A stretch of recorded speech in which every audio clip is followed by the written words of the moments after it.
आइए अब हम उन श्रद्धालुओं के अनुभव जानते हैं जो जगत गुरु तत्वदर्शी संत रामपाल जी महाराज जी से दीक्षा प्राप्त कर चुके हैं तथा उनके द्वारा बताए गए भक्ति मार्ग पर चल रहे हैं। क्या शुभ नाम है बहन जी आपका? सुनीता। कहाँ से आए हैं आप? मदनगिरी, नई दिल्ली। संत रामपाल जी महाराज जी से दीक्षा लेने से पहले आप किन भगवान की भक्ति करते थे? संत रामपाल जी महाराज जी की भक्ति लेने से पहले मैं ब्रह्मा विष्णु शिव सबकी भक्ति करती थी और जो मेरे सास ससुर है वो सब भूत प्रेतों की भक्ति करते थे तो मैं भी उनके साथ करती थी। जैसे मेरे सास ससुर मानते थे वैसे ही करती थी मैं भी। मैंने बहुत पूजा पाठ करी, बहुत करी, लेकिन मुझे उससे कोई लाभ नहीं हुआ। मुझे इसलिए लाभ नहीं हुआ क्योंकि मैं बहुत विश्वास करती थी। मैं 20 साल से परेशान थी। आज मुझे 20 साल हो गए। 20 साल से मेरे को कोई लाभ नहीं हुआ। मेरे पति है, आज वो भगत जी ने उन्होंने नाम ले रखा है और वो मेरे भगत जी है। उनको बहुत परेशानी थी, मैं उनको लेके बहुत परेशान थी। वो बहुत शराब पीते थे, वो मेरे बच्चों को भी मारते थे और जब रात को 10 बज जाते थे तो मेरे बच्चे बोलते थे मम्मी पापा आएंगे मुझे मारेंगे, पापा आएंगे मुझे मारेंगे। मैं बच्चों को हौसला देती थी, बाबू रो मत, चुप हो जा, रो मत। मैं बच्चों को हौसला देती थी। तभी मेरे भगत जी आए, दारू पी कर आए, रात को 10 बजे आए। आते ही उन्होंने पूरी गली में सबों का दरवाजा खटखटा दिया। सारे गली में, पूरी गली में लड़ाई मच गई। तब मैंने उनको बचाने की कोशिश करी। आपस में सारी गली में लड़ाई हो गई। क्या करूँ, बहुत परेशान हो गई। फिर उनको कैसे न कैसे कर पकड़ के उनको अंदर लेकर आए, उनको चुन्नी से बांधा। नहीं बस में हुए वो किसी के। फिर मैं कंपनी में ड्यूटी जाती थी, वहाँ पर मेरी एक बिमला दीदी है, वो आज भगतमती है, उन्होंने नाम दीक्षा ले रखा है। उन्होंने मुझे बताया, उन्होंने कहा, मैंने दीदी से बोला कि दीदी मेरा भगत जी बहुत दारू पीते हैं और उनके शरीर में पता नहीं क्या क्या आता है। रात को 12 बजे उठ के वो हंसते हैं। क्यों हंसते वो? तो दीदी कहती थी वो तो तेरे घर में ना जो उनके शरीर में आता है वो भूत आता है। मैंने बोला नहीं दीदी आप झूठ बोलते हो, आप झूठ बोलते हो, भूत कुछ भी नहीं है। हमारे जो घर में उत्परीत की जो पूजा करते हैं वही है हमारे घर में। वो कहती थी नहीं, मैं बोलती थी, वो कहती थी कि तुम्हारे ब्रह्मा विष्णु शिव भी नासवान है, ऐसे बोलती थी। तो मुझे गुस्सा आता था, दीदी आप ऐसे मत बोला करो, वो हमारे भगवान है। कहती तुम्हारे भगवान ने क्या दिया है तुम्हें, क्या दिया है, ऐसे मुझे बोलती थी। तो मैंने उसको ज्ञान को सुना, मैंने 1 साल सुना इस ज्ञान को। फिर जब मेरे भगत जी पे आप बीती हुई थी, उस दिन की रात, उस दिन जब मेरे पति सबका दरवाजा खटखटा दिए थे, उसके बाद उनको पकड़ के घर में लेकर आई। उसके शरीर में जो आ रहा था, जो भूत आ रहा था, वो मुझसे लड़ रहा था, वो मुझसे पूछता था। मैंने उससे पूछा तू कहाँ से आया है, कौन है? मैं तो तुझे अपना भूत परित मान के तुझे पूजा करती हूँ, तो क्यों सताता है इनको, क्यों परेशान, क्यों पिलाता है?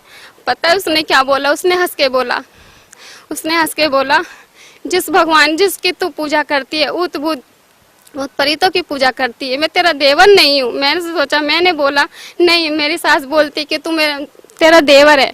वो अपने वो देवी देवता समझ के मैं उनकी पूजा करती थी, लेकिन वो हंसकर बोला क्या मैं तेरा कोई देवर एवर नहीं हूँ, मैं कसाई हूँ। कसाई क्या करेगी तू, कसाई हूँ, ऐसे बोला उसने। फिर मैं बहुत परेशान होगी, बहुत रोने लगी। उसने बोला, ताली बजा बजा के ऐसे कर के बोला वो, उसने बोला मैं तेरे इसको लेके जाऊंगा, आज की रात में इसको लेके जाऊंगा, ऐसे बोला उसने। मैंने बोला मैं इसको नहीं ले जाने दूंगी, भगवान से बड़ा कोई नहीं है, मैं इसको नहीं ले जाने दूंगी। क्योंकि मुझे तो ज्ञान हो चुका था, मैंने 1 साल से सत्संग सुन रखा था दीदी के पास कंपनी में, तो मुझे ज्ञान हुआ। मैंने उनको ना अकेला नहीं छोड़ा। अगर मैं उनको अकेला छोड़ देती तो वो आज फांसी लगा के मर जाते, और वो रात को भी कोशिश कर रहे थे फांसी लगाने की। लेकिन हम, मेरी सास और मैं, रात के 3 बजे तक हम जगते रहे।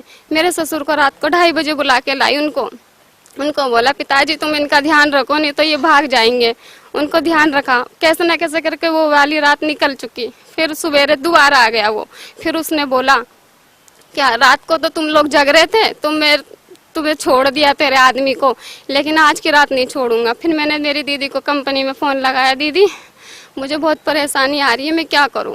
दीदी ने बोला तू रोए मत, चुप हो जा, शाम को मेरे घर ले आइयो। जैसे मैं शाम को उनके घर पे लेके गई, मैंने सोचा कल की रात तो निकल गई, लेकिन आज की रात ये कहता है कि मैं तुझे नहीं छोड़ूंगा, लेके जाऊंगा तुझे, लेके जाऊंगा। कहता है भी। मेरे भगत जी का नाम राम जी लाल है, तो बोला इस राम जी लाल को तो मैं लेके ही जाऊंगा, तो कुछ भी कर ले, लेके ही जाऊंगा, ऐसे से बोलने लगा। तो मैं दीदी के घर पे लेके गई। वहाँ पे दीदी के घर में परमात्मा की आरती चल रही थी। वहाँ पे मेरे भगत जी को नहीं पता था कि दंडोत्तम क्या होता है। मेरे भगत जी जाके दंडोत्तम करे, पूरी आरती सुनी। पूरी आरती सुनने के बाद मैं कपड़े वपड़े लेकर आई, भाग के कपड़े वपड़े फटाफट लाई। तो भगत जी सत्संग सुनकर आए हुए थे, उन्हें बुखार हो रहा था। लेकिन मैंने भगत जी से बोला, भगत जी मुझे बहुत परेशानी हो रही है, बहुत दारू पी के बहुत ड्रामा कर रहे रात भर। फिर मेरे पति इनको लेके गई, मेरे साथ में कोई नहीं। भगत जी ने बोला कि तू एक जने को और ले ले, नहीं तो ये रास्ते में से भाग जाएगा, कल के दिन कुछ भी हो सकता है, मैं कुछ नहीं कर सकता। तो फिर मेरे बड़े वाले नंदोई थे, वो आ गए। उनको लेके जब मैं वहाँ पर गई, वहाँ पे उनको मैंने नाम दीक्षा दिलवाया। आज वो परमात्मा के शरण में हैं और वो बहुत अच्छे हैं। जो सद्भक्ति सदगुरु रामपाल जी महाराज जी ने आपको दी है, उनसे आपको क्या क्या लाभ हुए? जो सतभक्ति रामपाल जी महाराज ने हमें दी है, वो तो बहुत अच्छी भक्ति है। और सबसे अच्छी भक्ति तो हमारी आत्मा की है। जो आज हमें जो मानव शरीर जो मिला है, ये हमें इसलिए मिला है, हमें भक्ति करने के लिए। आज तक ऐसा कोई संत नहीं मिला हमें भक्ति कराने के लिए, और जिसमें मैं विश्वास रखती थी ब्रह्मा विष्णु सिंह में, उससे मुझे कोई लाभ नहीं मिला। अब मैं परमात्मा के शरण में हूँ, बहुत अच्छी हूँ। मेरे भगत जी ने सब ऐब छोड़ दिए हैं। जो मेरे भगत जी आज वो उन्होंने नाम दीक्षा ले लिया है, आज वो बहुत अच्छे हैं, सारा ऐब छोड़ दिया है। और दारू के लिए जो पैसा छुपाते थे, आज अपने बच्चों के लिए केले वेले दूध दूध ले आते हैं, अब बहुत अच्छे हो गए। और हमें जो ये भक्ति ज्ञान जो दिया परमात्मा ने, इसका आत्म कल्याण का, सपने में भी नहीं सोच सकते थे हमें ऐसे परमात्मा मिलेंगे। ऐसा भी कोई भगवान है। हम किस भगवान की पूजा कर रहे थे, गुरु जी के शरण में आने के बाद ही सारा कुछ कल्याण हो गया। भगत जी मेरे अच्छे हो गए और मैं भी अच्छी हो गई हूँ। मुझे भी तबीयत खराब रहती थी, हमेशा हाथ पैर में दर्द बीपी वगैरह रहता था। गुरु जी के शरण में जाने से सब कुछ अच्छा हो गया। जब आप सतलोक आश्रम बरवाला में जाते थे तो आपको कैसा महसूस होता था? जब सतलोक बरवाला में जब हम जाते थे तो मुझे बहुत अच्छा लगा। मुझे वहाँ पे शांति महसूस हुई, क्योंकि मेरे घर में मैं बहुत परेशान रहती थी, मुझे अच्छा नहीं लगता था कुछ भी। वहाँ पे जाने के बाद मेरे को बहुत अच्छा लगा, आत्मा को बिल्कुल शांति मिली वहाँ पर जाने से। बहन जी, आप भगत समाज को क्या संदेश देना चाहते हैं? मैं भगत समाज को ये संदेश देना चाहती हूँ कि जितने भी घर में परेशान है, जिसके आदमी लोग जो दारू पीते हैं, जो परेशान है, जैसे मैं परेशान थी उसी तरह बहुत घर परेशान है। मैं उनसे हाथ जोड़ के यही निवेदन करूँगी, क्या सत्संग देखे, साधना चैनल पे 7:40 पे जो सत्संग आता है वो देखे। और उसमें गुरुजी बताते, भले ही नाम मत लो लेकिन देखो, उसको देख के आपको खुद पता चल जाएगा कि कैसी भक्ति देते हैं। वो शास्त्र के अनुसार देते हैं, वो खुद बताते हैं उसके अंदर। मुझे भगत समाज से यही संदेश देना चाहती हूँ कि पूर्ण परमात्मा सतगुरु रामपाल जी के रूप में आए हुए हैं। आप सब लोग वहाँ पर आए और अपना कल्याण करवाएं। बहुत बहुत धन्यवाद आपका।